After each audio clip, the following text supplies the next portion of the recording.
Servus, Nate, sem videl tvoj video, pa res si mi lušte naredil. Še posebej z ono domačim kruhu. In ko sem se pelil iz Nazar proti Rečici, sem se spomnil, da imamo mi tudi fajn pekarno. Brinečemu mlinu tle. Tole spečejo kruha neomejeno. Imajo tle noter trgovino, pa imajo pekarno, pa imajo pa tudi mlin. Čista prav, ko si ga lahko greš ugledat.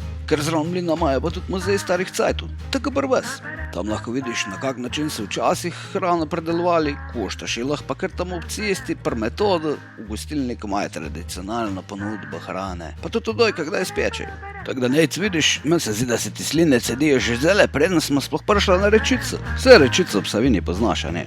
Pa se veš, kak varijo. Rečičani imajo najmanjši vest, imajo pa največjega pranger. Ja, v glavnem, pojmo gledati, če bomo srečala kakega Rečičana. Lega. Klabuk te odneslo.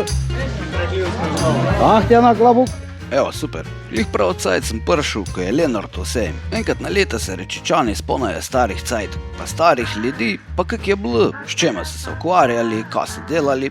Mene pa najbolj zanimalo, kaj so jedli. Zato sem šel malo vprašat. Povedal sem jim za naj nastavo in sem ljudi sprašal, ki se njim zdi, da se boljše je, pri Gorjanceh ali pri Poljanceh. In mi je tle kolega zabičal, da ne moreš ti zgornje Savinjčano deliti na Gorjance pa Poljance. In da se vse posod fajn je. Vseeno me je pa zanimalo, kaj bi bilo za Rečico najbolj značilno. In vsak je rekel, da je to kar težko, ker Rečica je poznana po več stvareh. Poznana je recimo po čuježavi pici, gledajte dobrota. Poznana je tudi recimo po ribeh, ki jih dobiš pri Atlišku, malo ven iz Rečice. Jaz ti povem, Nate, tak fajn pečene, domače pa stare še nisi jedel. Posluš to. Jazec kak hrusta.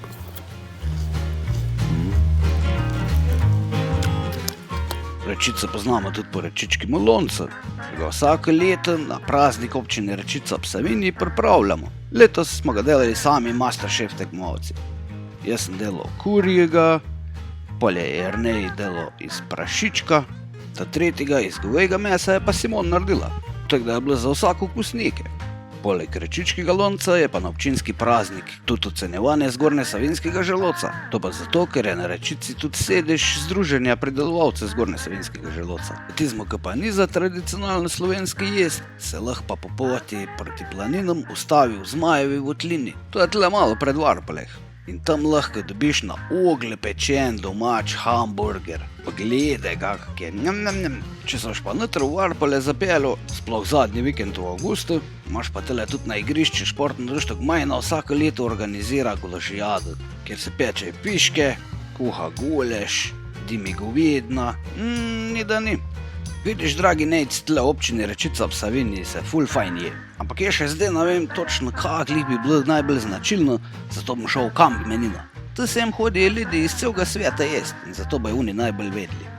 Poleg tega, da imajo tle ful stvari, da se lahko z njih zamotiš, imajo tudi fajn restauracije.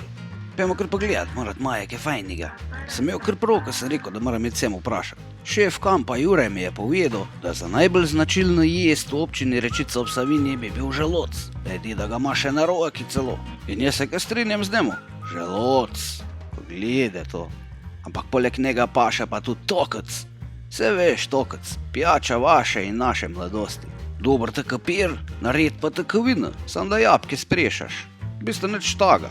Jabke z drugega sprešaš, otročje lahka zadeva. Pa še fajn je, ko na začetku je sok, preden fermentira, ga lahko otroci tudi pijejo. Tako da Nate, evo si videl, želodca pa tokca ti mu dali, če prideš tle na Rečico. Vidiš, da Poljanci nismo tako slabi, ki si prvo mislil, glede hrane pa pijače. Tole boš težko premagal po moje. Lahko ti rečem sam še na zdravje.